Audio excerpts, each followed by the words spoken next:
What is up, everybody? Welcome back to the Geek Pantheon. I am Eric, and I have some exciting news. I'm starting a home game.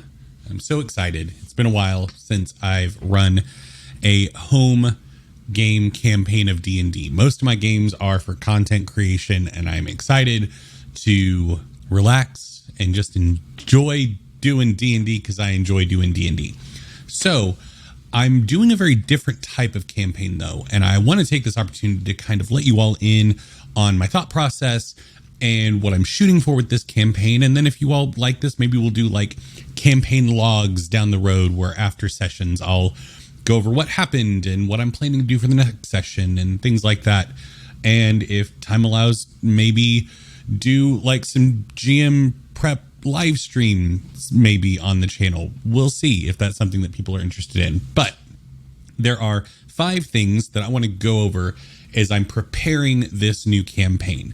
And what is notable about this is I am going to attempt to do a sandbox style campaign.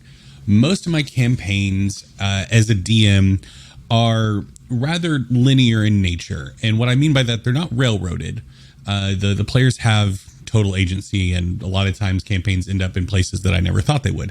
But what I mean is exploration is never really a huge pillar of games that I run. It's very objective focused. Like, here's the next thing that you all need to accomplish. Here's a thing that's come into your all's life that is demanding the need to be addressed. And so you go take care of it, and it will lead to this thing, and then this thing, and this thing. And now we're back on the main plot, which is now doing this and this and this. And that's typically how my campaigns are plotted out. Very heavy focus on the social interactions, role playing, as well as combat. Like I said, exploration, not a huge thing. Even if we're doing big, like continent traversing style games, pretty early on, I provide the players with a means of transportation to get there quickly, as opposed to walking across the countryside and taking days, weeks to get from one place to the other. But I want to run a game that elevates exploration. So number one is this is an old school style game. Exploration is key. And you're adventurers. You're not people that have like campaign 1 of Eberron Renewed started with the players being members of the city watch of a town. And, you know, things happened, things grew to where they became adventurers that were doing this big epic story. It's not what I'm doing. I'm telling my players at session 0, do whatever you want in your backstory, but it has to end with the sentiment, so I became an adventurer. So I struck out on my own to go make a name for myself, because this is taking place on an unknown section of the world. Unknown to the known world, and we're going to get into the setting here in a second. But yeah, I mean, basically I've already created kind of a hex map that I need to do some refining on, but essentially, like, they have the port city that the campaign starts in, and after that they know nothing. There's no map, there's no anything. They are being enlisted, as well as many other adventurers are being enlisted to go strike out into this new island continent and figure out what's there, and potentially find places where new settlements can be set up and things like that. So that's the style of campaign that I'm running. Is your job is to go explore and go adventure, and they will come across things that lead to bigger adventures and bigger adventures. And I've already kind of plotted out what the overarching, what's going on with the campaign, what ultimately is going to be the driving force and the different factions that are trying to get things out of this island, because the players aren't the only people that are trying to accomplish goals on this island, and they will encounter them and interact with them. But at the outset, it is go figure out what's out there in the unknown and come back and tell us what you find. So yeah, that's number 1, old school style adventure game. Those of you who are fans of the channel or just my content creation in general on other platforms will know that I'm a huge Eberron nerd. I love Eberron. It is the setting that I have run the overwhelming majority of games in. I love the world of Eberron. I know the world of Eberron really well, and I have fun in the world of Eberron. However, with this new player group that I'm getting together, I have a few people who have never played D&D before. The overwhelming majority of people at the table have never played in Eberron before, but some people have. And then obviously I have a ton. And I'm doing a brand new setting, because there's some interesting things that I want to try out that we'll get into later in the list, but also it's going to level the playing field. It's going to make everyone feel like they are on the same page and on the same level in terms of knowledge about the world, because that's true, because none of us know what the world is. Because when I say a new setting, I don't mean a new setting for me. I mean a brand new homebrew setting. And the way that we're going to create the backdrop of the campaign is with a little mini game at session 0 called Setting Roulette. Members of our Patreon at the 1 tier level will know this really well, because we did a one-shot with this style of game where everybody at the table has 3 index cards and you write down something that you want to be heavily featured in the setting. Vampires, Skyblint battles, paladins of darkness, just something like that.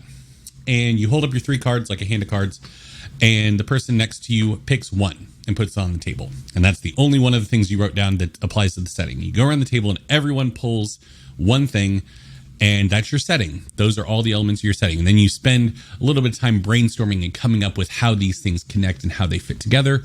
And now you have your setting. So that's what we're going to do at session 0. We're going to do Setting Roulette, and we're going to make the backdrop. So the world that you've left behind, essentially, so that the players can come up with their backstories. And also, the NPCs and the factions and all these people that are going to also be influencing the island will be based off of this setting that we're creating with Setting Roulette. So like I said, it's a literal brand new setting. I don't even know what the setting is yet because we haven't done session 0. So I'm very excited. I'm going to provide some caveats, because normally when you're doing it for a one shot, you can go crazy and say, whatever. I think the last one shot Setting Roulette we did, 2 of the things were celebrity impersonators and Christmas is canceled. And the party was impersonating celebrities at a yacht race in order to defeat the vampire lords. That was another thing, who had canceled Christmas because of the religious iconography. So yeah, you can get wacky with that. I'm going to provide some restrictions for this one, since we are doing a campaign and not a one shot, in that we're playing D&D 5th edition. That's the system that we're using. It is a fantasy system. Don't at me. And so don't do anything that's going to push us out of the fantasy genre. So don't do cyberpunk, dystopian, high-tech future. Keep it fantasy, not necessarily medieval European fantasy, because Eberron has shown that it does not have to be like lords and castles and rolling plains and things like that. You can have interesting things with a fantasy setting, but just don't do anything that's going to overtly push us out of that. And you could do post-apocalyptic, and how we interpret that to be in a fantasy setting is, the world ended and now we are rebuilding, and this is after the apocalyptic event and all that. So there's still a lot of freedom, but a little bit of restriction in that regard, and also nothing that will mechanically restrict what people can play.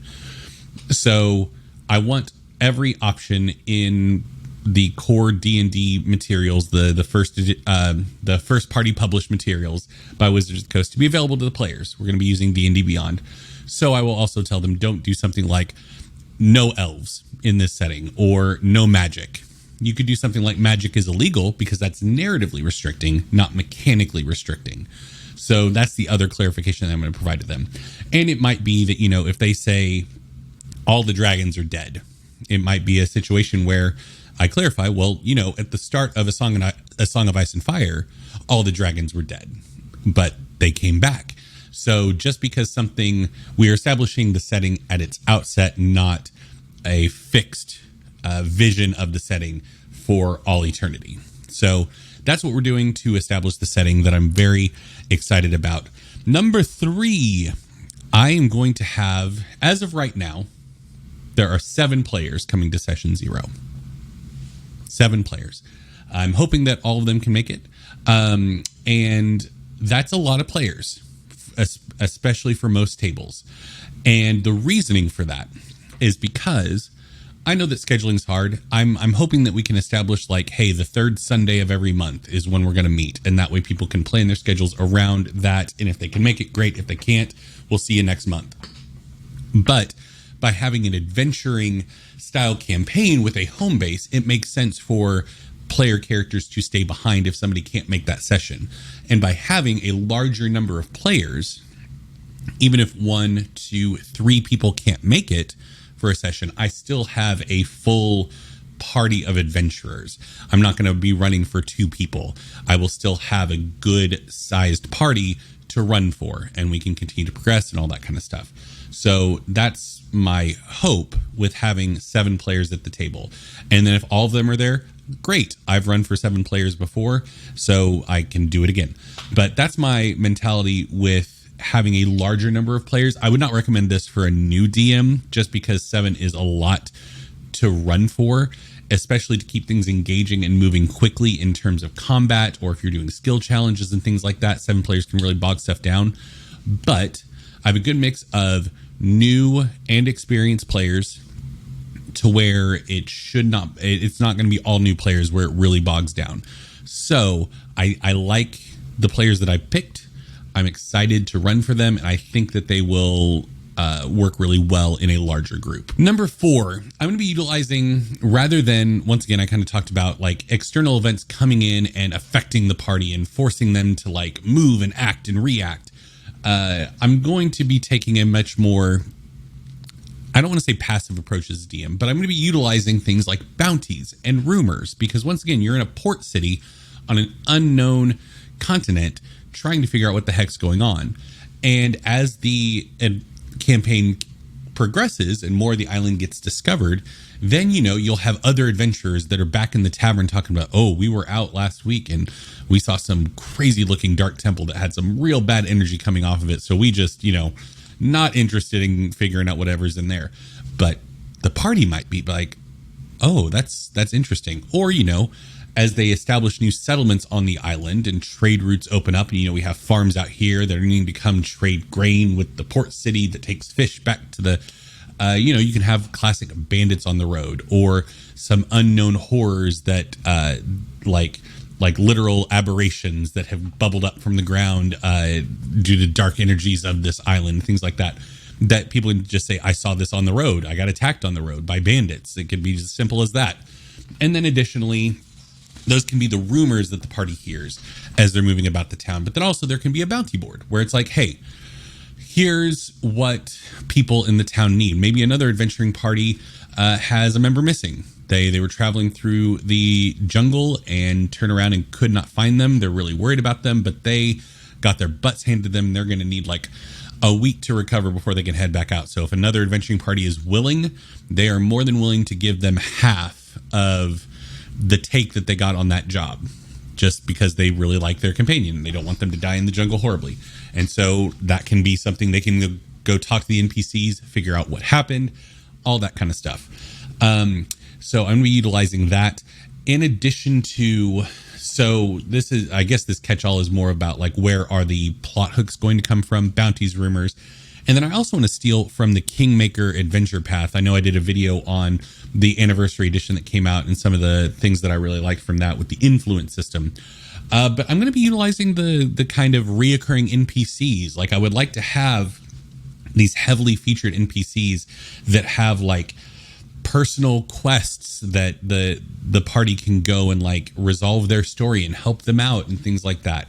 And I think that would be really fun and engaging to have these reoccurring people that can go out adventuring with me, and they can be the sources of a lot of these rumors of like, hey, I just saw a really juicy looking dungeon that nobody's gone into, like an underground ruin that might have some cool stuff in it. Let's go check it out. And that can be all that's needed for a plot hook if this is a compelling NPC that they enjoy and trust. And you can build up their influence and things like that over time, unlock their personal quest, which then gets them even further ingratiated with the party.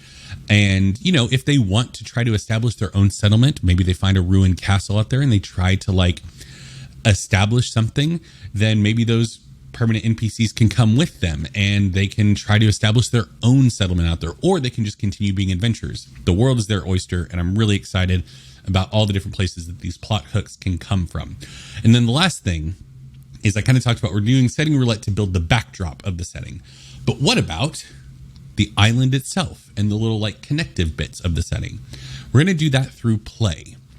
So we're going to be building the setting using checks. So when they find an ancient elven temple on this island and they're going through it and they see some big like stone carved mythological scene of elves and their gods and things like that. And one of the players wants to make a religion check to see what they know about it. I will ask them, okay, what does your character know? Before they roll, what does your character know? And they might say, oh, the elves worshipped what was known as like the dark pantheon, and they were brutal overseers of other people that lived in this area and like engaged in human sacrifice and brutality and torture and all these horrible things, you know, trying to buck the norm of elves in a fantasy setting. And then I would, having already set the DC based on like how obscure this elven temple is, have them roll.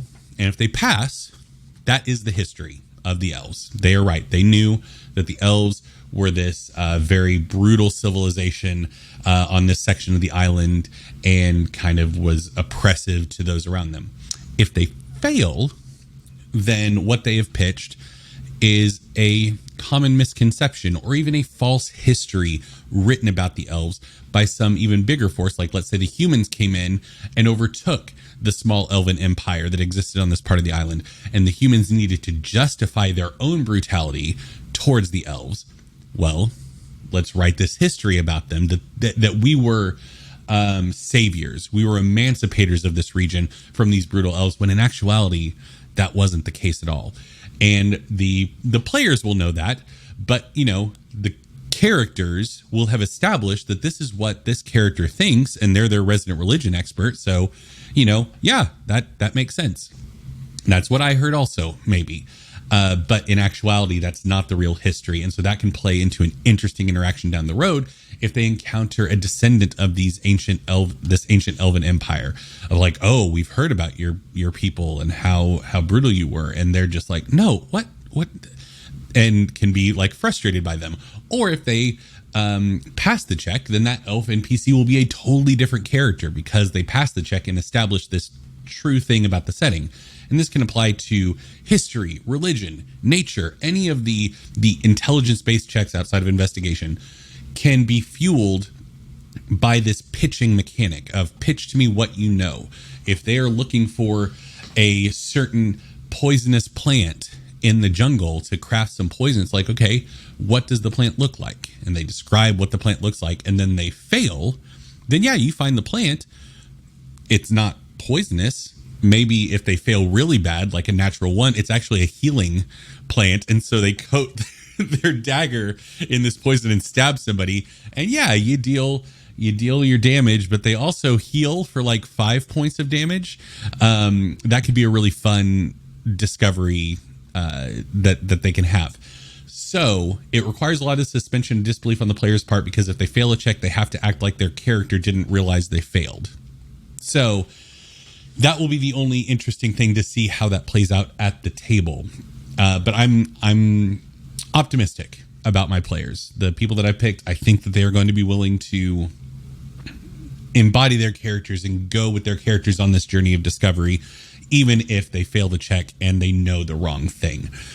And the other thing is I'm going to allow in social interactions up to a point. This is something that it might hit a wall where it doesn't make sense to do anymore, but at least early on, I'm going to allow them to try to gain advantage by pitching a truth about their character as it relates to the character that they're talking to. So the example that I gave to some of my players, if you are talking to the Lord of the land, and obviously this wouldn't necessarily apply to our setting unless lords start coming over to the island once it's getting really habitable, but talking to a lord of your home country, and you've never met this person before, but the player can say, I'd like advantage on the check because my father was a loyal bannerman of this lord, and, you know, fought against the rebellions under this lord and, you know, was a loyal subject to the point where the Lord promised my father a favor. But my father died before he could cash that in. So I am coming to collect to try to gain this Lord's favor and gain his support in what we're trying to do. It's like, okay, go ahead and roll with advantage. And if they succeed, great. That's true. If they still manage to fail with advantage, your father told you all of that. That is factual. Your father did tell you that. But either your father was lying, which is the boring option, or your father wasn't lying to you. But what you don't realize is that the Lord of the land now is the brother of the former Lord of the land who usurped his brother. And he despises anybody that still swears fealty to his now dead brother, and is kind of paranoid about it because his brother had a kid that's still out there somewhere. And so he's worried that this kid is going to gain support and usurp him. So you have advantage on this roll. So it's more likely that you will succeed. But if you don't, then what you've pitched for this social interaction will be flipped on its head. Similar thing with, like, perhaps if you're interacting with a different culture and trying to say that, you know, you studied this culture's history and you studied the etiquette of this culture. And so you want advantage on this social check because you know this. And it's like, okay, roll. And perhaps you got the wires crossed on the culture. It's like the opposite of what's expected. Things like that. I think to, like, some cultures, it's very much a compliment to belch at the table. It lets the chef know that you enjoyed the meal and you feel very satiated and full. Whereas in other cultures, that is one of the biggest social faux pas you could ever make. So things like that could be really interesting ways to allow the players to try and leverage for advantage. But if it goes wrong, it goes really wrong.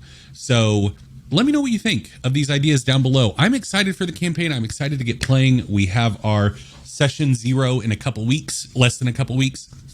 So yeah, I'm excited to get people around the table, get the setting built, because I have the map.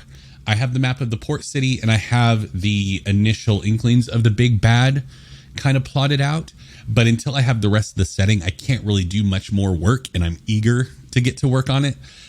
So yeah, let me know what you all think of this campaign idea below. Let me know what you think about the tools and the tips that I gave in this video down below. And have you run a Sandbox campaign before yourselves? And how did it go? Let me know. Thank you all so much for watching. I've been Eric, and I will see you next time.